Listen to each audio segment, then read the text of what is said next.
সাপ্তাহিক ছুটির দিন শুক্রবার, তাই ভাবলাম এদিনের বিকেলটা একটু ভিন্নভাবে কাটানো যাক। তাই 7-5 না ভেবে ঘটা করে বেরিয়ে পড়লাম কংক্রিটের দেয়াল ঘেরা শহর থেকে একটু দূরে। শুনশান শহরের ব্যস্ততম রাজপথ পেরিয়ে ক্রমেই যেন শেষ হয়ে আসছিল।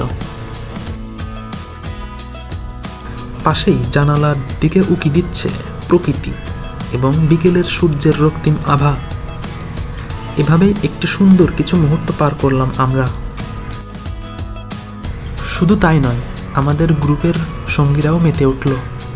কেউ গান, কেউ কবিতা, এমনকি খোশ গল্পে।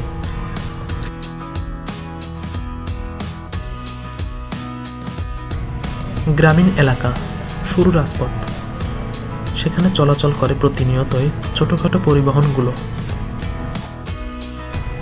হঠাৎ নাম না জানা একটি গ্রামীণ সড়কের পাশে থামলো আমাদের গাড়িটি এবং সেখানে নেমে যে যার মতো ছবি তোলায় ব্যস্ত এবং আশপাশের দৃশ্যটাও অনেক উপভোগ করলাম।